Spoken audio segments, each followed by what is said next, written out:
पता नहीं कौन सा एंटीबायोटिक उसमें है कि दुख हो तब भी वही, खुशी हो तब भी वही।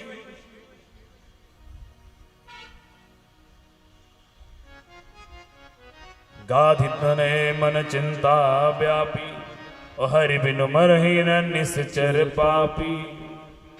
उसी समय महर्षि विश्वामित्र जी महाराज चल पड़े कहां की तरफ? भगवान के दर्शन के लिए। भगवान के दर्शन की अभिलाष लेकर के चले। उन्होंने सुना कि मैंने सुना है आजकल इस पृथ्वी पे भगवान का अवतार हो गया और दुष्टों का दमन करने के लिए और निज जनों की रक्षा करने के लिए परमात्मा आ गए। ऐसा विचार करके विश्वामित्र जी महाराज अपने आश्रम से अयोध्या की तरफ यात्रा करने लगे। जैसे अवध में पहुंचे तो सबसे पहले उन्होंने सरयू जी में स्नान किया। सरयू जी में स्नान करके मन में बार बार ये उत्कंठा जग रही है कि आज प्रभु के दर्शन हो। आज उस परमात्मा का हम कैसे दर्शन करेंगे? अपने नेत्रों में उन परमात्मा को भर लेंगे। सो प्रभु में देखब भरी अनैना। कौन से परमात्मा? ज्ञान विराग सकल गुण ऐना। सो प्रभु में देखब भरी नैना। परमात्मा को आज मैं प्राप्त कर लूंगा, उनका दर्शन करूंगा। अपने बार बार मनोरथ को विचार करने लगे कि जिस मनोरथ से मैं आया हूं वो मनोरथ मेरा पूर्ण होगा कि नहीं। लेकिन मुझे विश्वास है मेरा परमात्मा मुझे खाली हाथ नहीं भेजेगा। जैसे ही महाराज दशरथ जी को पता चला कि विश्वामित्र जी आए हैं, और विश्वामित्र से जरा सूर्यवंशी डरते भी थे। जैसे पता चला महाराज दशरथ जी को कि महर्षि विश्वामित्र जी आए हैं, उसी समय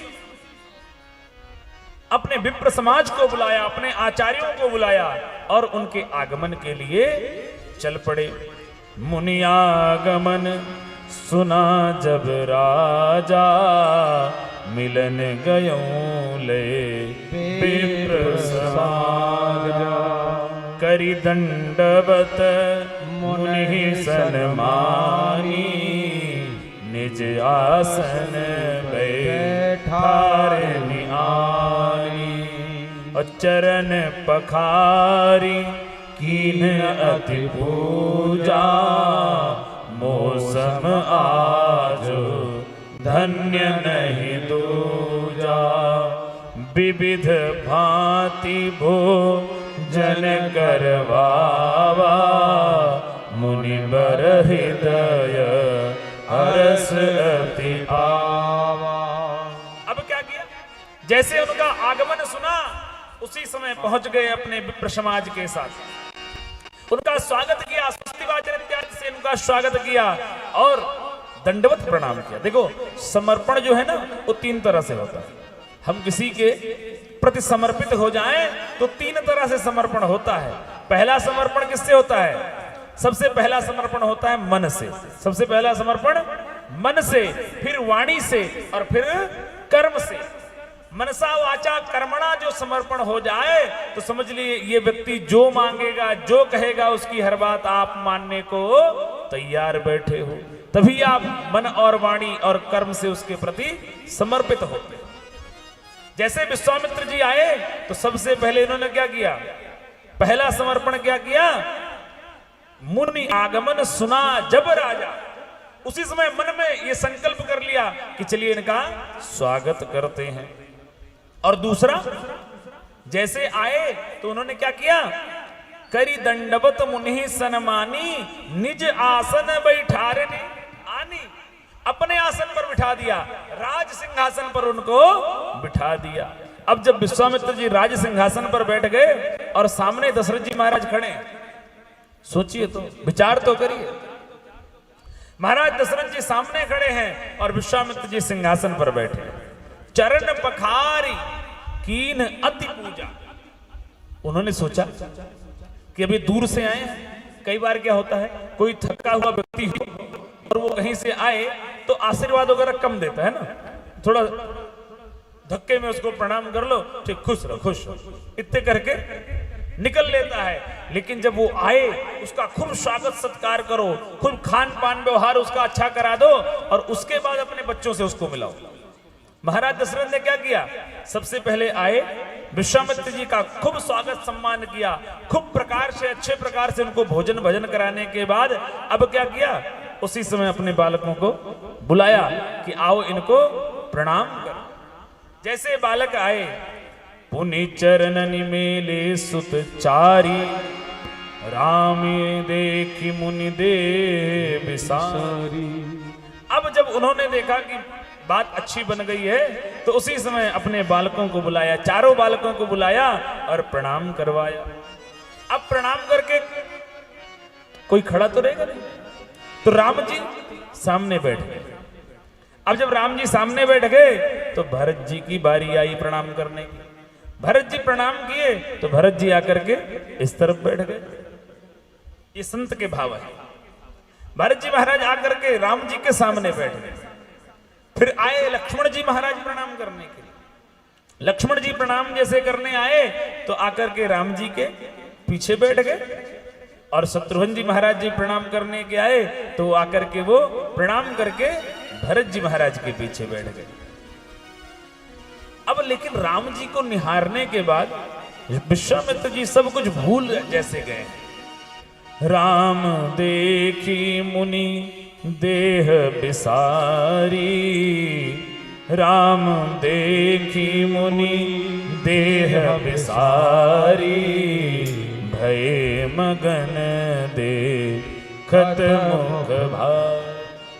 भगवान की रूप माधुरी को देखते देखते अब विश्वामित्र जी कैसे हो गए हैं, जैसे चंद्रमा और चकोर की गति हो जाती है। अब राम जी को ही देखे जाएं, राम जी को बार बार निहार रहे हैं। अब प्रसन्न होकर के आशीर्वाद देने लगे। तब मन हर्षित बचन कहराऊ, मुनि अस कृपा न कीन्हु काऊ।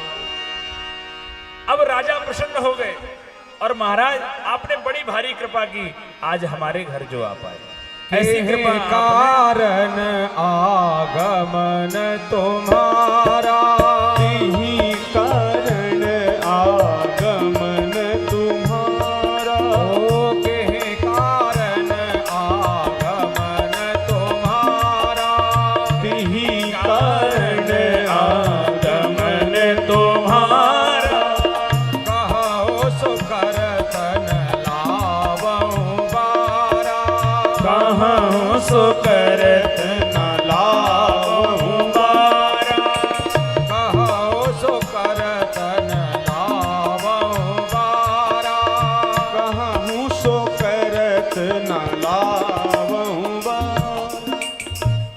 दशरथ जी महाराज ने कहा, प्रभु आपका आगमन कैसे हुआ? अब जब सब कुछ हो गया, हम आप क्या करते हैं?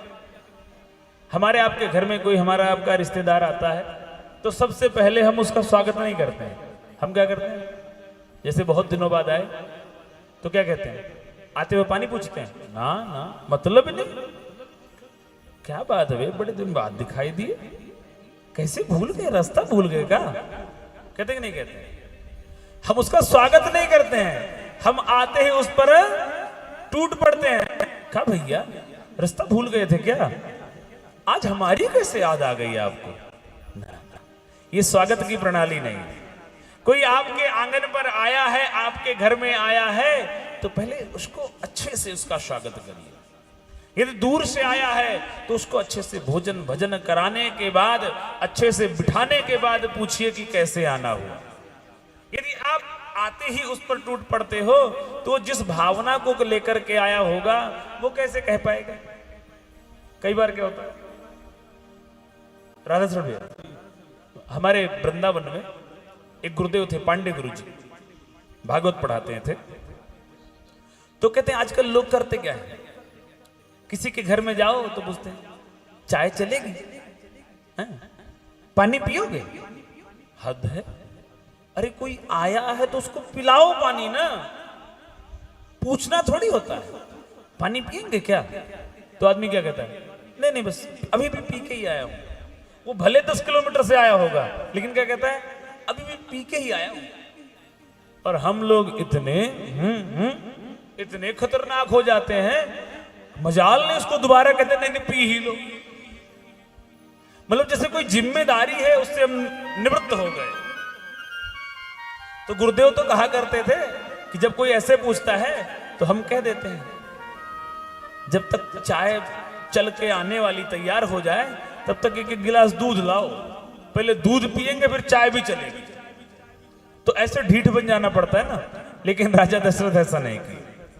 उन्होंने खूब स्वागत सत्कार किया और उसके बाद पूछा, गुरुदेव आपका आना कैसे, और यदि आप जो कुछ कहोगे, जो मांगोगे, मैं आपको सब कुछ देने को तैयार बैठा। विश्वामित्र जी को लगा बात बन जाएगी। उन्होंने कहा, मैं बहुत एक यज्ञ का आयोजन करता हूं, लेकिन बार बार हमें जो निशाचर लोग हैं वो परेशान कर रहे हैं।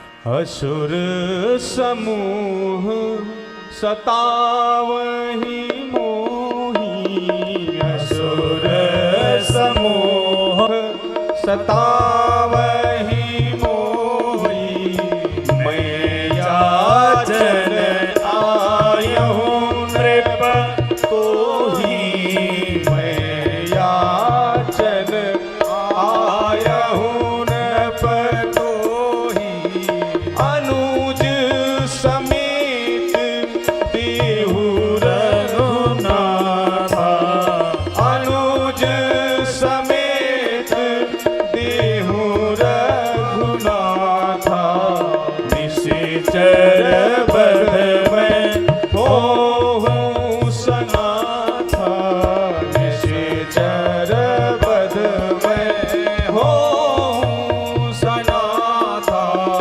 विश्वामित्र जी कहते हैं, मैं आपसे कुछ मांगने आया।